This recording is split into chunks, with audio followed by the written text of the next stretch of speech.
하나님 말씀은 요한계시록 18장 1절부터 3절까지를 제가 읽겠습니다. 이 일 후에 다른 천사가 하늘에서 내려오는 것을 보니 큰 권세를 가졌는데 그의 영광으로 땅이 환하여지더라. 힘찬 음성으로 외쳐 이르되 무너졌도다 무너졌도다 큰 성 바벨론이여 귀신들의 처소와 각종 더러운 영들이 모이는 감옥과 각종 더럽고 가증한 새들이 모이는 감옥이 되었도다. 그녀의 음행의 진노의 포도주로 말미암아 만국이 무너졌으며 또 땅의 왕들이 그녀와 더불어 음행하였으며 땅의 상인들도 그의 사치의 세력으로 지부하였도다 하더라. 거꾸로 보는 요한계시록 오늘은 18장입니다. 타락한 교회의 현주소 큰성 바벨론이라는 제목으로 말씀을 나누겠습니다. 그러니까 앞으로 교회는 타락하게 돼 있어요. 그 대부분의 성도들은 이제 큰성 바벨론에 속해가 돼 있죠. 거기서 나온 사람들을 통해서 남은 자들을 통해서 하나님은 어린 양의 신부를 이루시게 될 것입니다.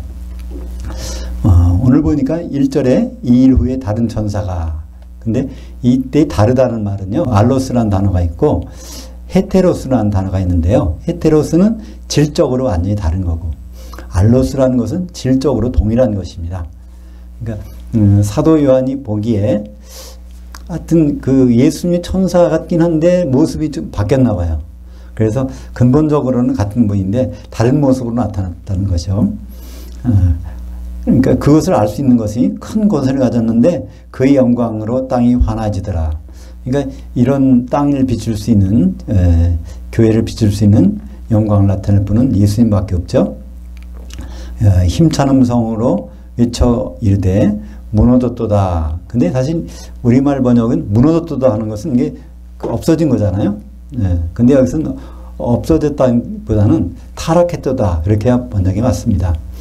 핍토라는 단어를 쓰는데 핍토. 그래서 그것이 에페센이라고 그래서 이제 그런 상태에 나타내는 것을 써가지고 이 타락한 정도를 나타내고 있습니다. 그러니까 이 큰 성 바벨론은 특별히 7년 환란 동안에 나타나는 거예요. 7년 환란의 전 3년 반, 후 3년 반에 걸쳐서 교회가 어떻게 타락하는 모습을 나타내는지 잘 보여주고 있습니다. 그래서 그게 어떤 모습이냐면 세 가지 이름으로 되어 있어요. 세 가지 모습으로 귀신들의 처소. 그러니까 처소라는 말은 거기에 그 아주 근거지를 삼고 있다는 말입니다.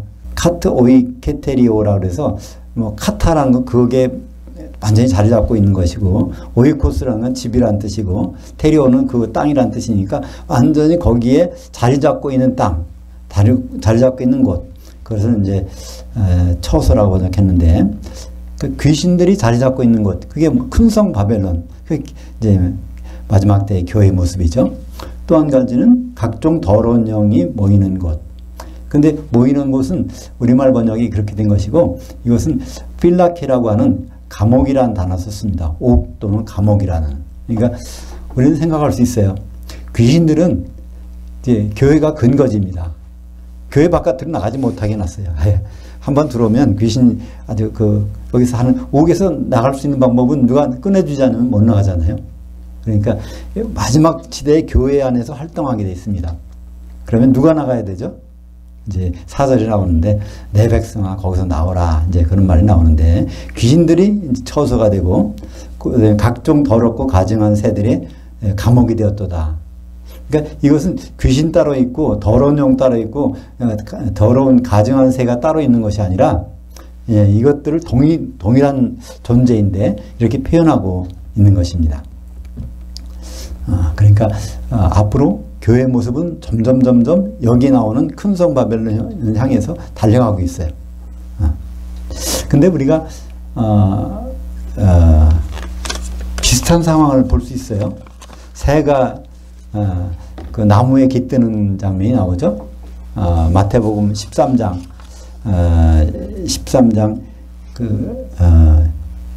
31절부터 32절까지 보면은 또 비유를 들어 이르시되 천국은 마치 사람이 자기 밭에 갖다 심은 겨자씨 하나 같으니 이는 모든 씨보다 작은 것이로되 자란 후에는 풀보다 커서 나무가 되매 공중의 새들이 와서 그 가지에 깃들이느니라.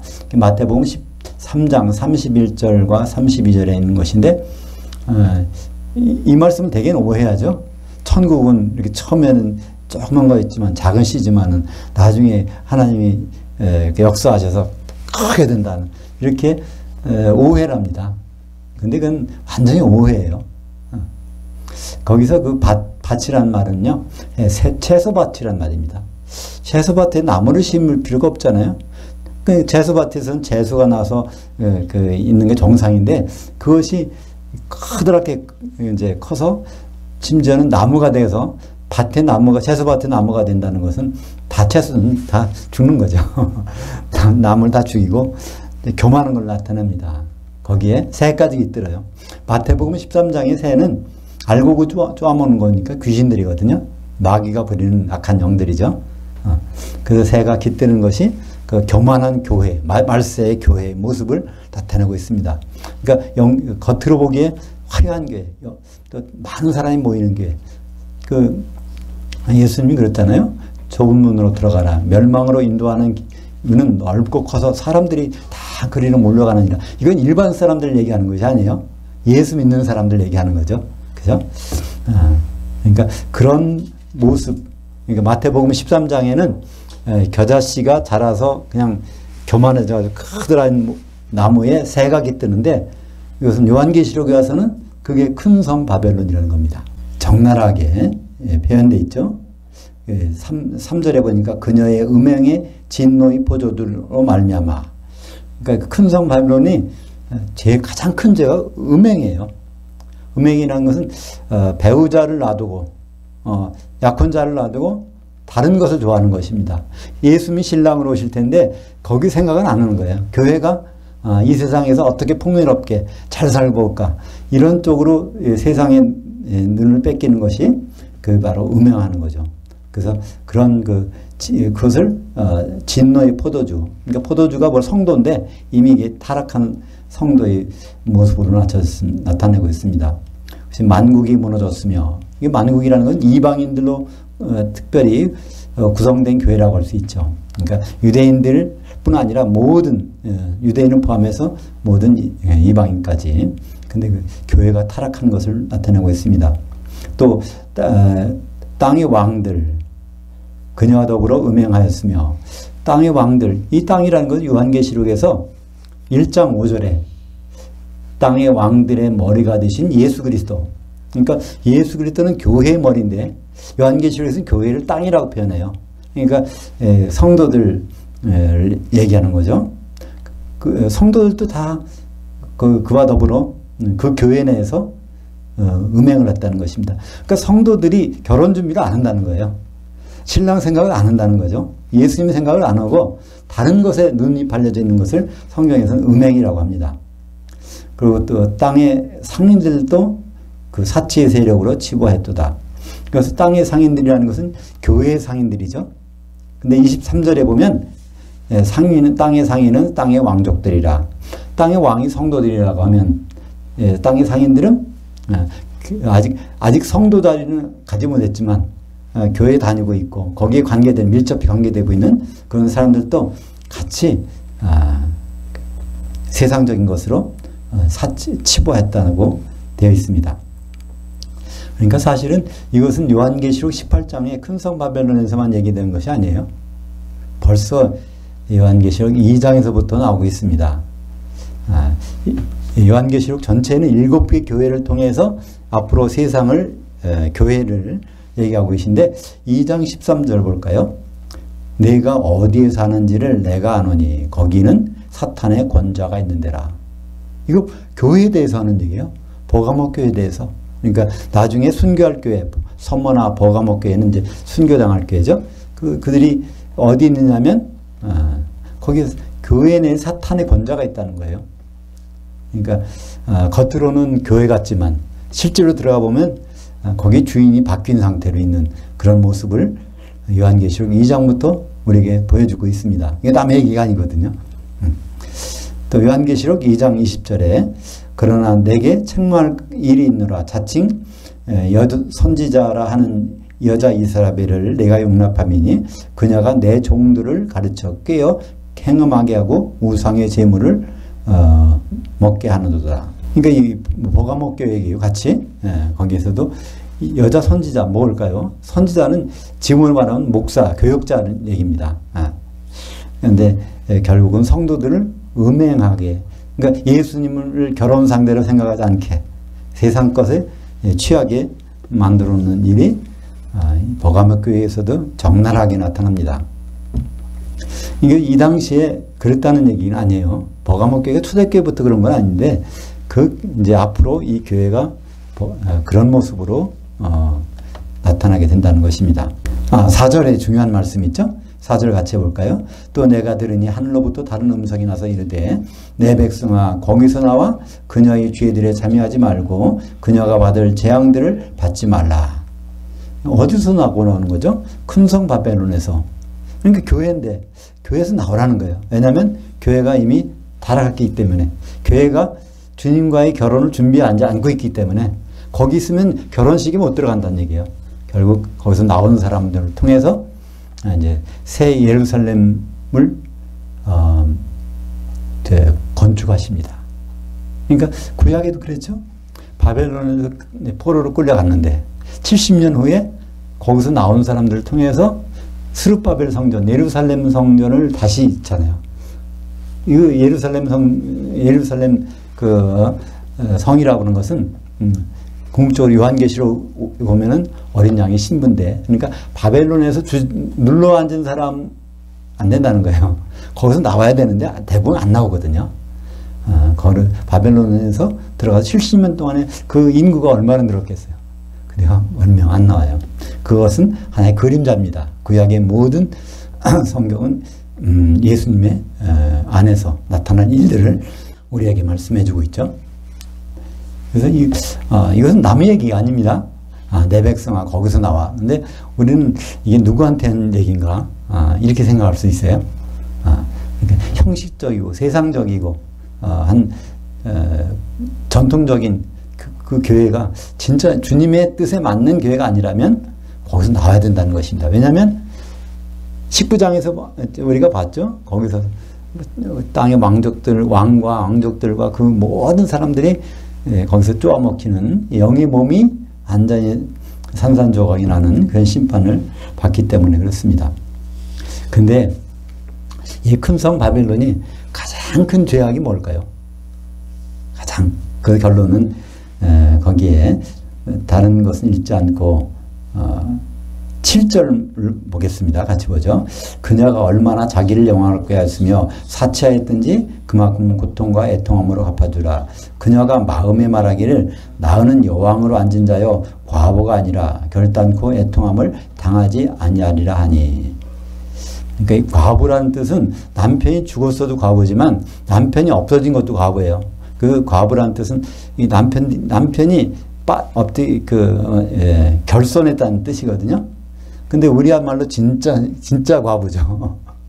남편이 죽어서 저 땅 속에 있는 것이 아니라 아예 우주에는 있지 않아요. 남편이 우주 바깥에 있으니까 그게 실질적으로 이제 과부죠.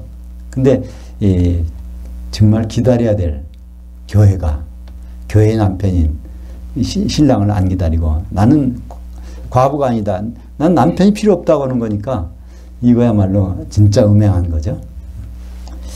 그러니까 우리가 신앙생활을 하면서 많은 사람들이 공통적인 생각이 과부라는 생각을 가져야 되는데, 그래서 신랑을 맞을 생각을 해야 되는데 다른 생각을 하면서 예수를 믿는다는 거.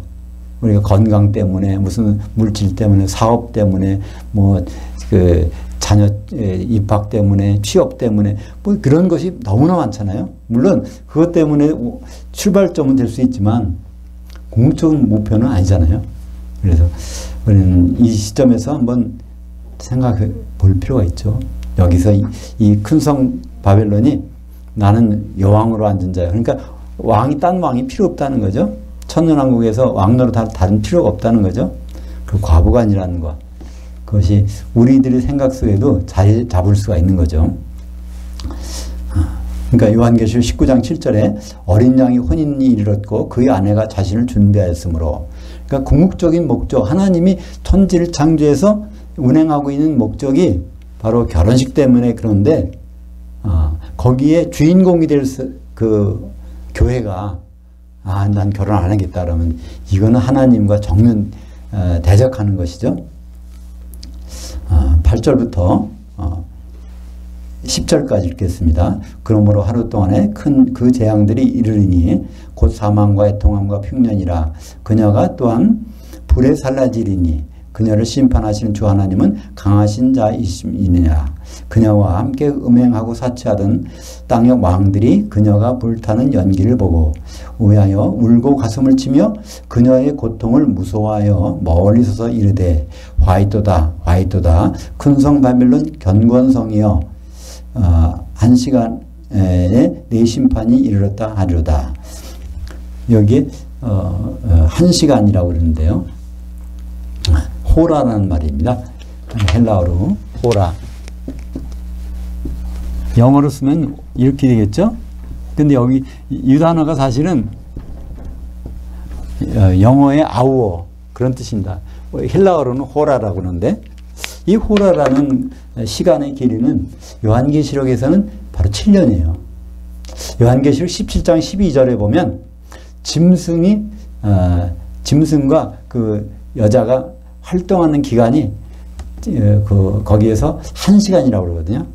근데 1시간이라는 것은 빌라델피아 교회를 봐서 1시간의 시험을 면하는 것. 그러니까 7년 환란기를 면해 주는 거니까 그래서 1시간은 7년입니다. 그러니까 여기에 큰 성, 견곤성 바벨론이 1시간에 네 심판이 이르렀다. 그러니까 이 음료 교회가 본격적으로 등장해서 큰 성 바벨론이 활동하는 기간이 7년 환란기라는 것을 알 수 있습니다. 그래서 교회가 전적으로 타락하는 기간, 7년 환란. 지금 타락하고 있는 모습을 보면 이게 가까워졌다는 걸 알 수 있죠. 어쩌면 이미 전 3년반에 들어와 있는지도 모르겠어요. 하여튼 여기 큰 성 바벨론의 모습을 보면 우리의 지금 교회, 일반적인 교회와 너무나 비슷하다는 것을 알 수 있습니다. 요한계시록 3장 10절에 거기에 이제 시간에 대한 개념을 우리에게 말씀해 주는데 한번 보죠. 내가 나의 인내의 말씀을 지켰은즉 내가 또한 너를 지켜 시험의 1시간을 면하게 하리니 이는 장차 온 세상에 임하여 땅에 거하는 자들을 시험할 1시간이니라. 그러니까 7년 환란이 끝나면 이제 주님이 재림하시니까 그때까지의 환란 기간 이것을 빌라델피아 교회는 면하게 해주신다고 했습니다. 사실 빌라델피아 교회는 14만 4천이 이를 맞아서 이 지상에서 안전히 면하고 후3년반 때는 14장에 가보면 시온산에 올라가 있어요. 14만 4천이. 그러니까 그건 시온산은 셋째 하늘이니까 지상의 환란을 면하게 되는 거죠. 11절부터 13절까지 큰 성 바벨론이 갖고 있는 그 구성품을 우리가 볼 수 있습니다. 한번 같이 볼까요? 땅의 상인들이 그녀를 위하여 울고 애통하는 것은 다시 그들의 상품을 사는 자가 없습니다.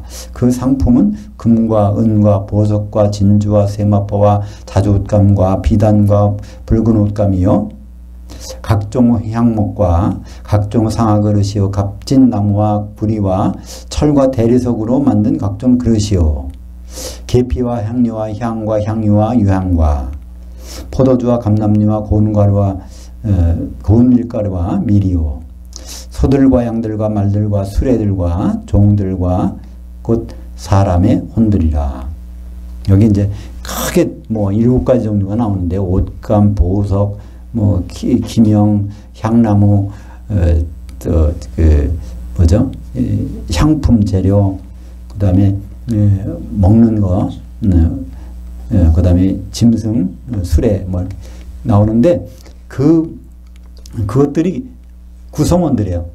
상품이라고 하는데 이 큰 성 바벨론에 대해서. 근데 이들이 누굴까요? 정말 물건들을 얘기 갖다 놓고 얘기하고 있을까요? 근데 뒤에 맨 끝에 보면 그건 뭐라고 되어 있습니까? 사람의 혼들이라.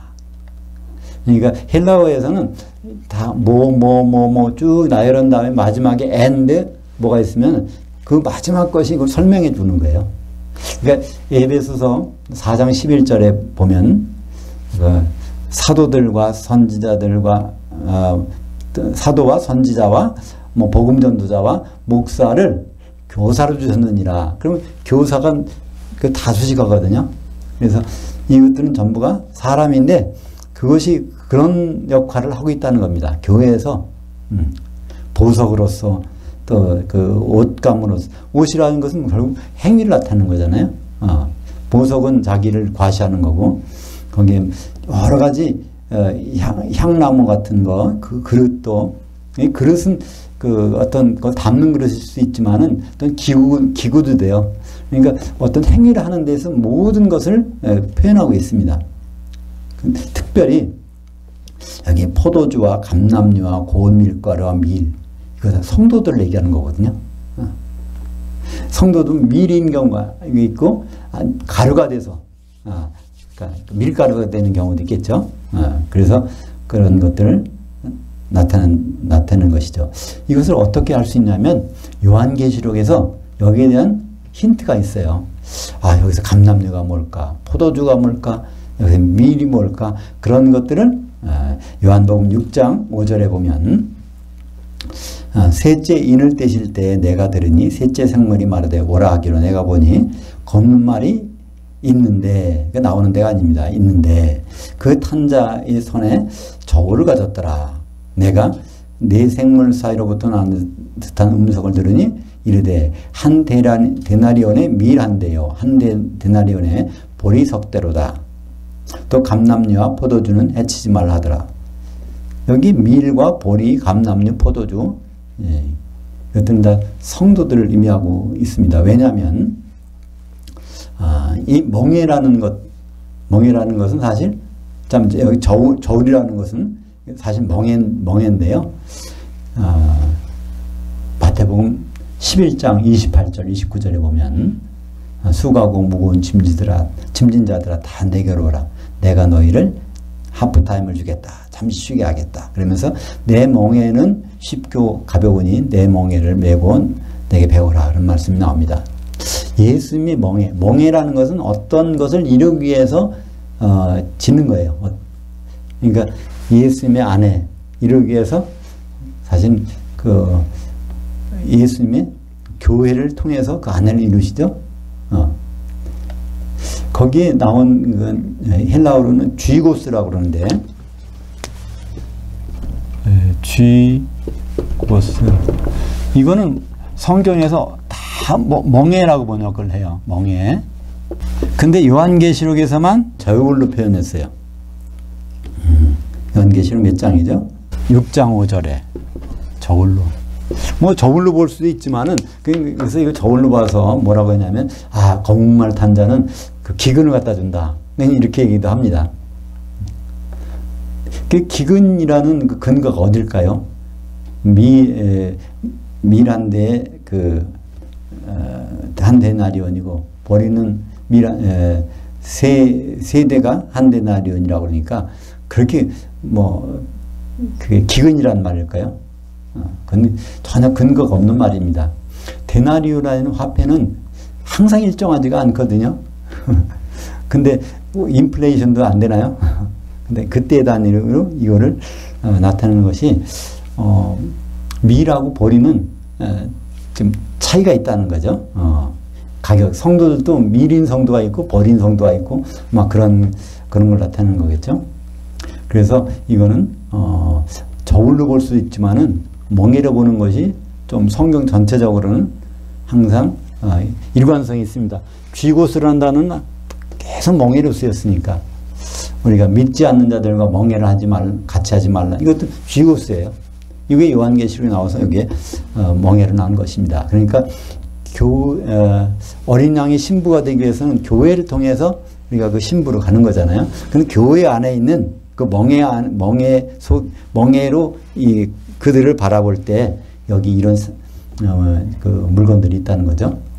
그러니까 감람류, 이건 성도 기름을 준비한 성도, 포도주, 요한계시록에서는 음행한 성도를 나타내고 있죠. 그래서 밀도 있고 여기 보리도 있고 그런데 이러한 내용이 큰 성 바벨론이 갖고 있는 그 상품들이라는 거죠. 구성원들.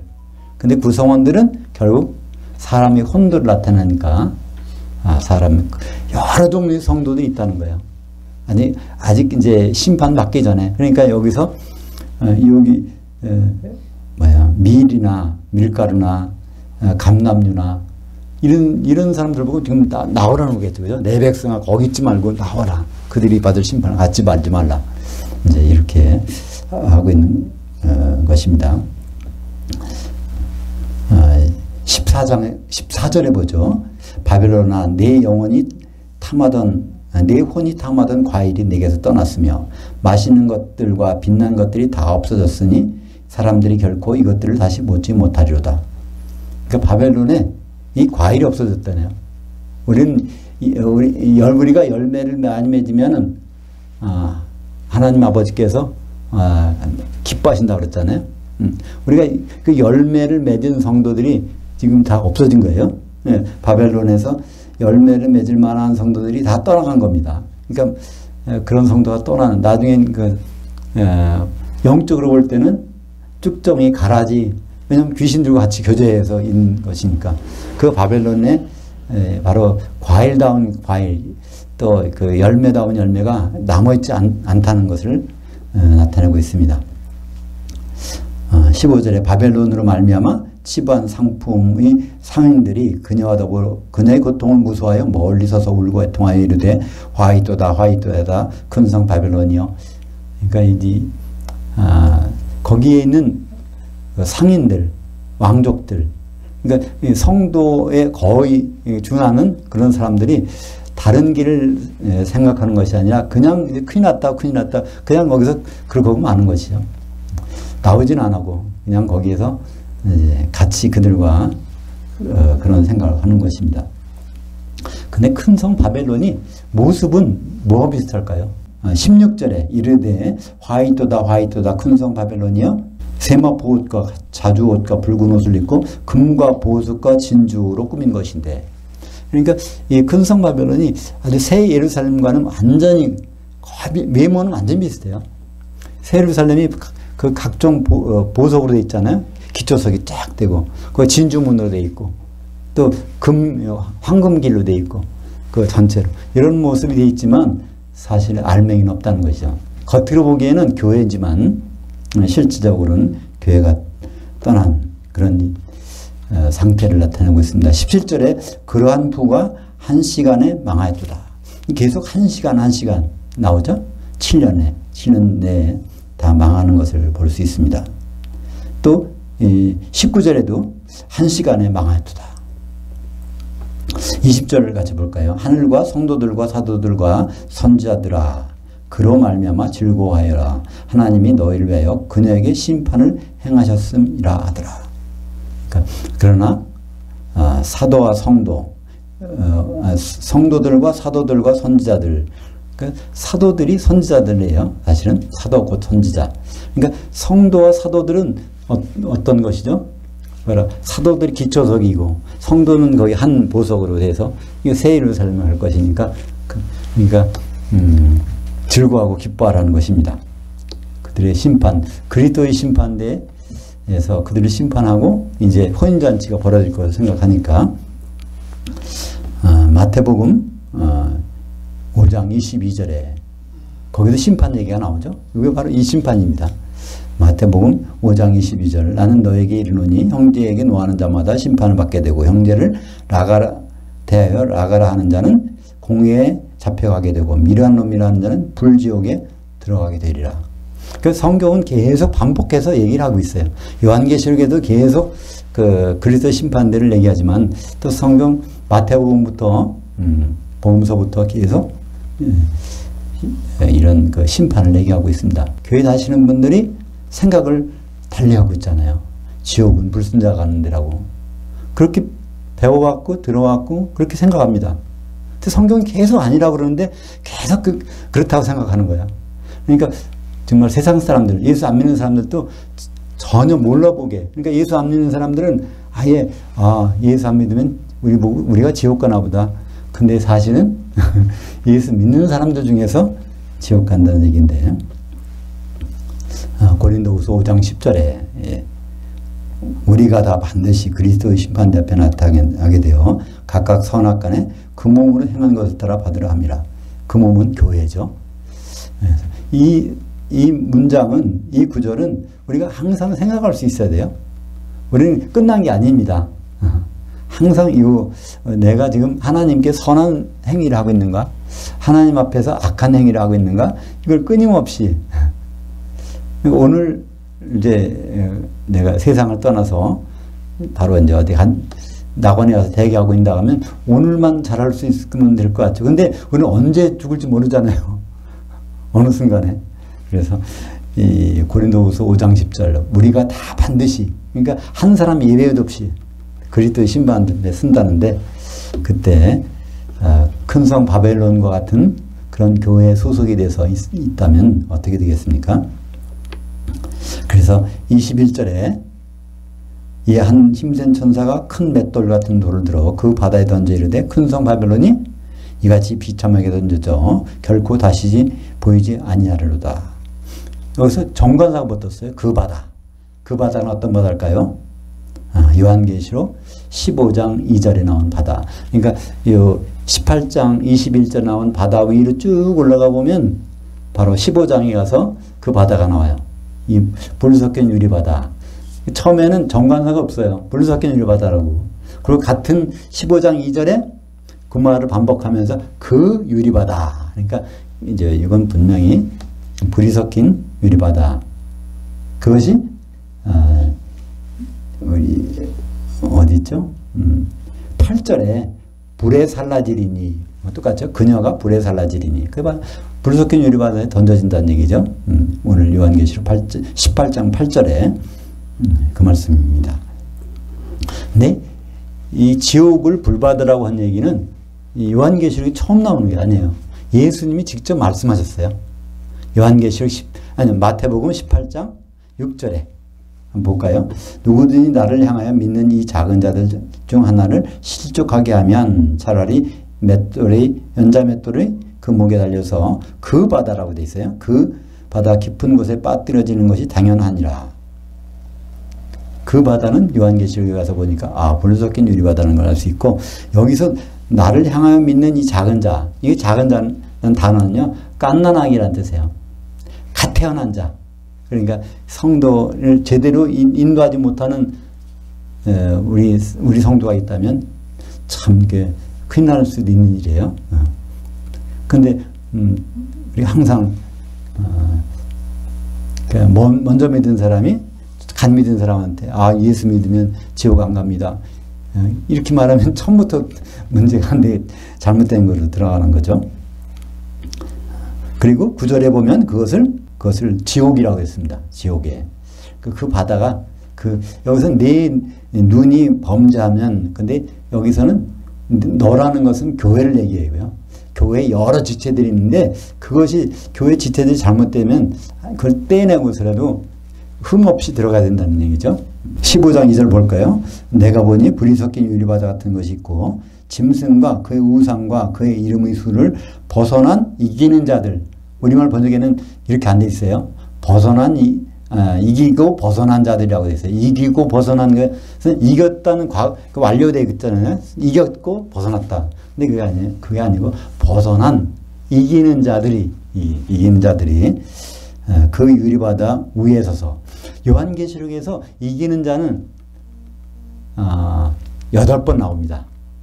그러니까 2장 3장에 각 교회에서 말씀하시면서 이기는 자는 해서 7번 나오고, 또 요한계시록 21장 7절인가요?